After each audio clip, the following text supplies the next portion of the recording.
नमस्कार, मैं हूं आपके साथ इश्तियाक अहमद और आप देख रहे हैं आर्य न्यूज बुलेटिन की शुरुआत करेंगे। देश आज 22वां कारगिल विजय दिवस मना रहा है। इस मौके पर देश के राष्ट्रपति और सशस्त्र सेना के सुप्रीम कमांडर रामनाथ कोविंद खुद द्रास में कारगिल वॉर मेमोरियल पर वीर गति को प्राप्त हुए सैनिकों को श्रद्धांजलि अर्पित करेंगे। और इस मौके पर chief of defence staff general Bipin Rawat और सेना की उत्तरी कमान के कमांडर लेफ्टिनेंट जनरल वाई के जोशी और लेह स्थित 14वीं कोर के कमांडर लेफ्टिनेंट जनरल पीजी के मेनन मौजूद रहेंगे। और इसके बाद 1971 युद्ध की स्वर्णिम विजय मशाल भी द्रास वॉर मेमोरियल पहुंचेगी। इसकी अगवानी खुद वहां मौजूद गणमान्य व्यक्ति और सैन्य कमांडर्स करेंगे। और वहीं 1999 में कारगिल की ऊंची चोटियों पर भारत और पाकिस्तान के बीच जंग हुई थी, जिसमें भारत की जीत हुई थी। और उस युद्ध की विजय के उपलक्ष्य में हर साल कारगिल के द्रास स्थित वॉर मेमोरियल पर कारगिल विजय दिवस मनाया जाता है।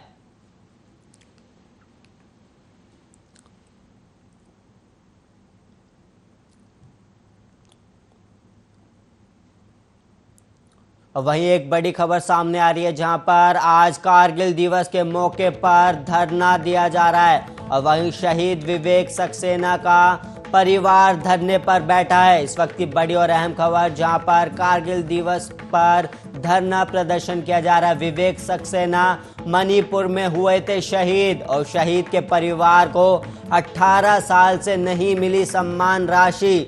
और वहीं आपको बता दें, सरोजनी नगर में बना है शहीद विवेक सक्सेना का स्मारक। इस वक्त की बड़ी और अहम खबर, जहां पर कारगिल दिवस के मौके पर धरना प्रदर्शन किया जाएगा। और वहीं आपको बता दें, शहीद विवेक सक्सेना का परिवार धरने पर बैठा है। और आपको बता दें, शहीद होने के बाद उनको सम्मान राशि नहीं दी गई थी। और विवेक सक्सेना मणिपुर में हुए थे शहीद और परिवार को 18 साल से नहीं मिली सम्मान राशि, जिसके विरोध में परिवार धरने पर बैठा हुआ है। और इस वक्त लखनऊ और से एक बड़ी खबर, जहां पर आज कारगिल दिवस के मौके पर शहीद विवेक सक्सेना का परिवार धरने पर बैठा है। और आपको बता दें, 18 साल पहले शहीद हुए थे और जिसके बाद उनको सम्मान राशि नहीं दी गई। और विवेक सक्सेना मणिपुर में हुए थे शहीद और परिवार को करीब 18 साल से नहीं मिली है सम्मान राशि, जिसके विरोध में परिवार धरने पर बैठा हुआ है। इस वक्त की बड़ी और अहम खबर, जहां पर आज कारगिल दिवस के मौके पर परिवार धरने पर है। और वहीं एक और बड़ी खबर सामने आ रही है, जहां पर अमेठी में बदमाशों ने किसान के साथ की लूटपाट और किसान की बाइक छीनकर बदमाश हुए फरार। और नहर किनारे खेत की सिंचाई कर रहा था किसान, तब ये वारदात हुई और तमंचे के बल पर बाइक छीनकर बदमाश हुए फरार। और वहीं आपको बता दें, जामो थाना क्षेत्र के लालूपुर का ये मामला है, जहां पर एक किसान से लूटपाट की खबर सामने आई है और तमंचे के बल पर बाइक छीनकर हुए फरार। इस वक्त की बड़ी खबर, जहां पर किसान से एक बदमाश बाइक छीनकर फरार हो गया और तमंचे के बलबूते पर इस लूटपाट की घटना को अंजाम दिया गया है। और बदमाशों ने किसानों के साथ की है लूटपाट, किसान की बाइक छीनकर बदमाश फरार हो गए। और वहीं आपको बता दें, तमंचे के बलबूते पर किसान से बाइक छीनी गई। नहर किनारे खेत की सिंचाई कर रहा था किसान, जब उसके साथ ये वारदात हुई और तमंचे के बल पर बाइक छीनकर फरार हुए हैं बदमाश। और वहीं जामो थाना क्षेत्र के लालूपुर का ये मामला है, जहां पर एक किसान से लूटपाट की खबर सामने आई है। इस बदमाशों ने किसानों के साथ लूटपाट की और तमंचे के बल पर किसान की बाइक छीनकर फरार हो गए बदमाश। इस वक्त की बड़ी खबर, जहां पर किसानों के साथ लूटपाट की खबर सामने आई है। और वहीं आपको बता दें, नहर किनारे खेत की सिंचाई कर रहा था किसान और जिस वक्त ये वारदात हुई उस वक्त किसान खेती कर रहा था। उसके बाद तमंचे के बल पर बाइक छीनकर फरार हो गए बदमाश। और जामो थाना क्षेत्र के लालूपुर का ये मामला है। बदमाशों ने किसानों के साथ की लूटपाट। और वहीं आपको बता दें, तमंचे के बल पर किसानों से लूटपाट की गई है।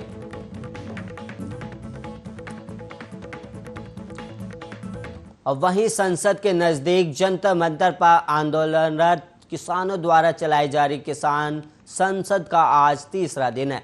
आज किसान संसद की कमान महिलाएं संभालेंगी, जिसमें करीब 200 महिला किसान शामिल होंगी। इससे पहले किसान संसद के दूसरे दिन शुक्रवार को आम सहमति से एक प्रस्ताव पारित कर एपीएमसी बाईपास अधिनियम को रद्द करने की मांग की गई। और वहीं एक बयान में कहा गया है कि प्रस्ताव में एपीएमसी बाईपास अधिनियम या कृषक उपज व्यापार और वाणिज्य अधिनियम के क्रियान्वयन को सुप्रीम कोर्ट द्वारा स्थगित किए जाने से पहले जून 2020 से जनवरी 2021 तक पड़े इसके प्रतिकूल प्रभाव पर गौर किया गया। और किसान संसद में शुक्रवार की कार्रवाई संसद के कामकाज की तरह ही हुई, जिसका मॉनसून सत्र चल रहा है। और किसान संसद के दूसरे दिन संयुक्त किसान मोर्चा ने एक स्पीकर हरदेव हर्षी, एक डिप्टी स्पीकर जगतार सिंह बाजवा और एक कृषि मंत्री भी नियुक्त किया था। और कृषि मंत्री रवनीत सिंह बरार ने किसान संसद में अपने इस्तीफे की पेशकश की थी, क्योंकि वो किसानों के मुद्दे का हल करने में नाकाम रहे और उन्हें कोई संतोषजनक जवाब नहीं दे सके। वहीं संसद में जारी मानसून सत्र के साथ केंद्र के 3 विवादास्पद कृषि कानूनों के खिलाफ विरोध प्रदर्शित करने के लिए 200 किसानों का एक समूह गुरुवार को मध्य दिल्ली के जंतर मंतर पहुंचा था। और दिल्ली के उपराज्यपाल अनिल बैजल ने जंतर मंतर पर अधिकतम 200 किसानों को 9 अगस्त तक प्रदर्शन की विशेष अनुमति दी है।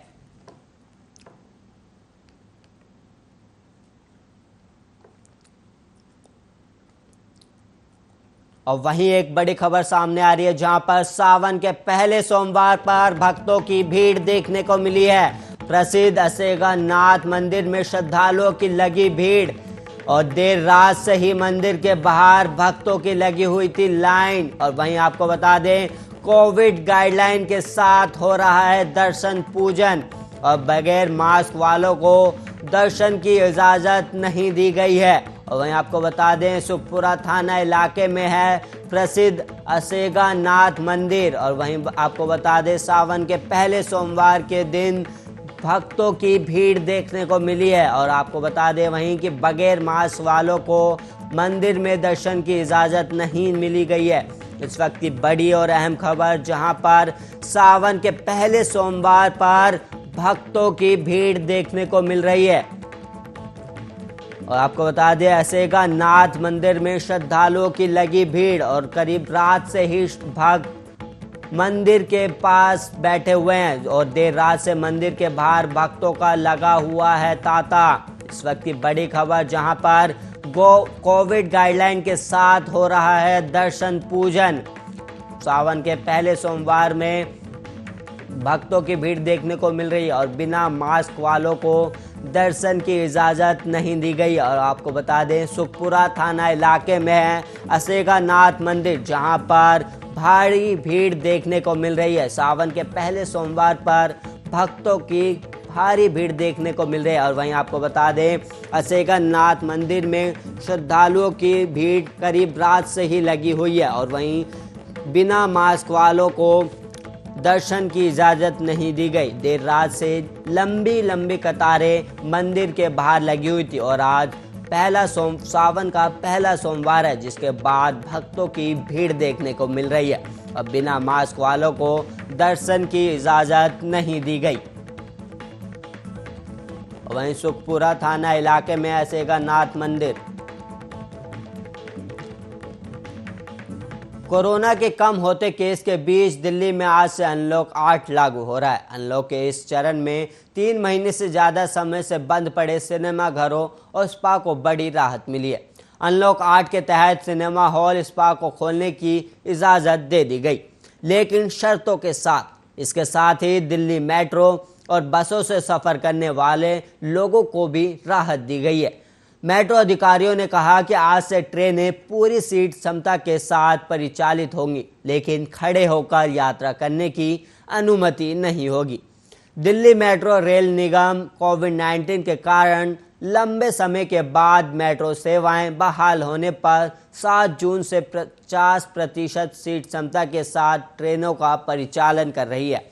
और वहीं शादी समारोह में अब अधिकतम 100 लोगों के शामिल होने की इजाज़त दे दी गई है और अंतिम संस्कार में शामिल होने वाले लोगों की अधिकतम संख्या 20 से बढ़ाकर 100 कर दी गई। और वहीं सिनेमा हॉल, थिएटर, मल्टीप्लेक्स भी 26 जुलाई से 50% सीट क्षमता के साथ खोले जा सकेंगे, जबकि कारोबारी प्रदर्शनी लगाने की भी अनुमति दी गई है, लेकिन इनमें केवल कारोबारी अंगों तक ही शामिल हो सकेंगे और वहीं आम दर्शकों को इनमें प्रवेश की अनुमति नहीं होगी।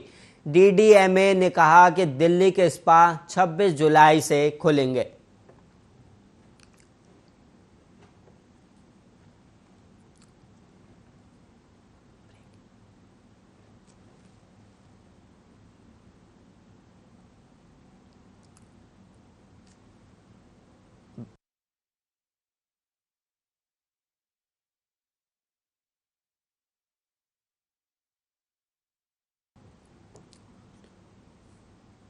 अब वहीं इस वक्त एक और बड़ी खबर सामने आई, जो कि मुरादाबाद से है। पीतल कारखानों में चोरी से हड़कंप मचा है। कारखाने से कीमती आइटम हुए चोरी और चोरी करते हुए चोर सीसीटीवी कैमरे में हुए कैद। कारखाने मालिक में 2 चोरों को पकड़ा भी है। और इस वक्त की बड़ी खबर, जहां पर दोनों चोरों को पुलिस के हवाले किया गया। और आपको बता दें, कटघर थाना क्षेत्र का ये मामला है, जहां पर पीतल के फैक्ट्री में चोरी हुई है और कारखाने मालिक ने 2 चोरों को पकड़ा भी है, जिसके बाद दोनों चोरों को पुलिस के हवाले कर दिया गया। इस वक्त की बड़ी और अहम खबर, जहां पर मुरादाबाद में पीतल के गोदाम में चोरी देखने को मिल रही है। अब पीतल कारखाने में चोरी से हड़कंप मचा हुआ है और आपको बता दें, इस वक्त की बड़ी और अहम खबर, जहां पर कारखाने से कीमती आइटम हुए चोरी और चोरों की चोरी सीसीटीवी कैमरे में कैद हो गई। और वहीं पीतल कारखाने के मालिक ने 2 चोरों को पकड़ा भी है, जिसके बाद चोरों को पुलिस के हवाले कर दिया गया। इस वक्त की बड़ी खबर, जहां पर पीतल के कारखाने में चोरी का मामला सामने आया है और ये चोरी सीसीटीवी में कैद हो गई, जिसके बाद मालिक ने 2 चोरों को पकड़ा भी। और आपको बता दें, कटघर थाना क्षेत्र का ये मामला है, जहां पर पीतल के कारखाने में चोरी का मामला सामने आया और चोरों की चोरी सीसीटीवी कैमरे में कैद हो गए। और जिसके बाद पीतल कारखाने के मालिक ने 2 लोगों को पकड़ा और उसके बाद पुलिस के हवाले कर दिया गया।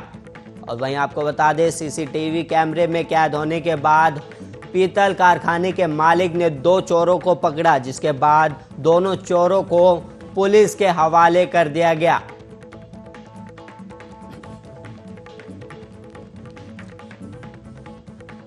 अब वहीं पद से हटने के अटकलों के बीच कर्नाटक की बीएस येदियुरप्पा सरकार के कार्यकाल को आज 2 साल पूरे हो गए। इस अवसर पर येदियुरप्पा आज सुबह 11 बजे विधान सौध के बैंक्वेट हॉल में 2 घंटे के कार्यक्रम में शामिल होंगे। ये आयोजन ऐसे समय हो रहा है जब मुख्यमंत्री ने कहा है कि वह अपने पद पर बने रहने के बारे में पार्टी नेतृत्व के निर्देशों का इंतजार कर रहे हैं।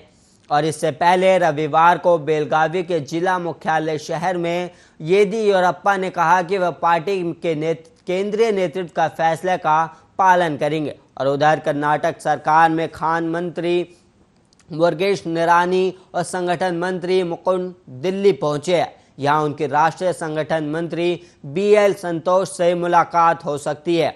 और मुरुगेश निरानी लिंगायत नेता हैं और 3 बार से लगातार बागलकोट की विलगी सीट से विधायक भी हैं। और खबरों के मुताबिक येदियुरप्पा राज्य के अगले सीएम के लिए गृह मंत्री बसवराज बोम्मई के पक्ष में है, और जबकि केंद्रीय नेतृत्व मुरुगेश निरानी और प्रहलाद जोशी में से किसी को सीएम का चेहरा बनाना चाहती है। और मुरुगेश इसमें फ्रंट रनर है और वह आरएसएस के नज़दीक है और लिंगायत चेहरा है।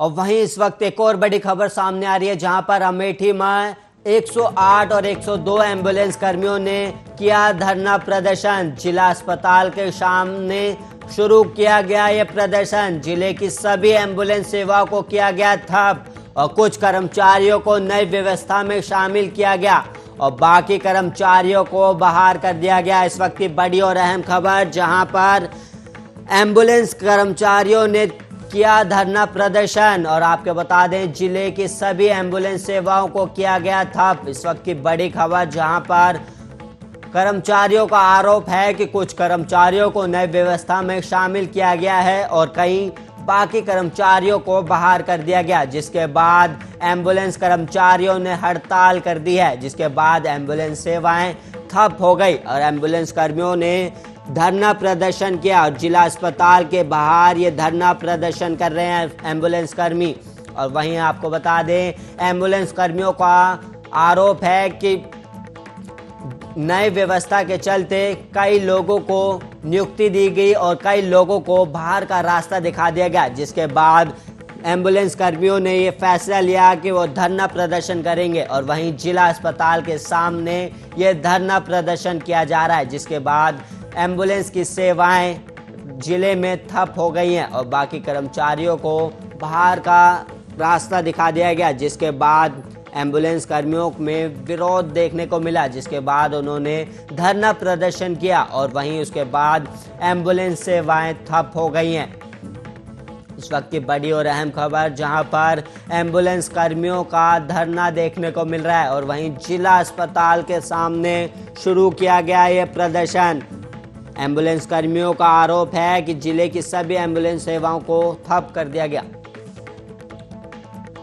और वहीं एक और बड़ी खबर सामने आ रही है लखीमपुर से, जहां पर दुधवा में बढ़ते क्राइम को लेकर जांच की जा रही है और शासन ने मामले पर एसआईटी गठित की है और एसआईटी की टीम ने मिले इनपुट पर पड़ताल भी शुरू की और गड़बड़ करने वाले रेंजरों को भेजा जाएगा बाहर। एक आईएएस के गंभीर इनपुट के बाद सख्ती देखने को मिल रही है और वहीं 3 सदस्यीय एसआईटी टीम करेगी मामले की जांच। इस वक्त की बड़ी खबर जहां पर 3 सदस्यीय एसआईटी टीम करेगी कई मामलों की जांच और एक आईएएस के गंभीर इनपुट के बाद सख्ती देखने को मिल रही है। और वहीं आपको बता दें 3 सदस्यीय एसआईटी टीम करेगी कई मामलों की जांच। इस वक्त की बड़ी और अहम खबर जहां पर लखीमपुर से आ रही है, जो दुधवा में बढ़ते क्राइम को लेकर जांच की जाएगी। बंगाल के सीएम ममता बनर्जी आज से 3 दिन दिल्ली दौरे पर रहेंगी और विपक्षी नेताओं से मुलाकात करेंगी। सीएम ममता बनर्जी का 28 जुलाई को प्रधानमंत्री मोदी से भी मिलने का भी कार्यक्रम है। संसद का सत्र चल रहा है, दिल्ली में विपक्ष के नेताओं की फौज इकट्ठा है। ऐसे में ममता के दौरे पर दिल्ली के लुटियन जोन से पार्क स्ट्रीट तक हलचल है। ममता ने दिल्ली रवाना होने से पहले मंत्रिमंडल की बैठक की और बैठक 1 बजे बुलाई गई है। बैठक के बाद शाम 5 बजे ममता दिल्ली के लिए रवाना होंगी और मंत्रिमंडल की इस विशेष बैठक को बुलाए जाने का कारण अभी स्पष्ट नहीं है, क्योंकि पिछली बैठक गुरुवार को ही हुई थी और एक अधिकारी ने बताया कि मंत्रिमंडल की विशेष बैठक को बुलाने के पीछे का कारण अभी स्पष्ट नहीं है। किसी विशेष मुद्दे पर चर्चा हो सकती है और वहीं मंत्रियों को बैठक के बारे में सूचित कर दिया गया है। कैबिनेट बैठक के बाद मुख्यमंत्री दिल्ली के लिए रवाना होंगी।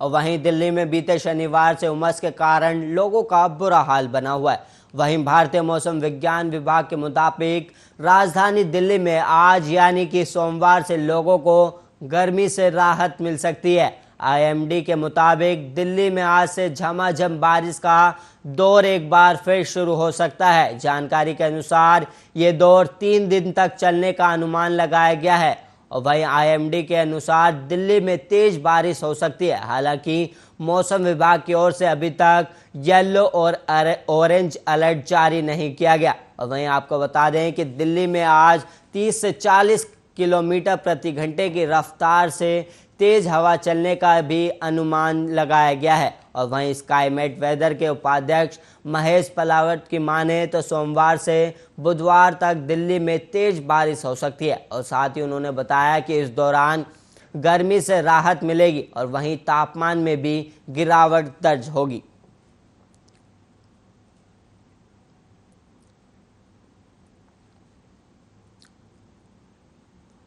और वहीं इस बुलेटिन में इतना ही। ऐसे ही देश और दुनिया की तमाम खबरों के लिए आप देखते रहिए आर्या न्यूज़।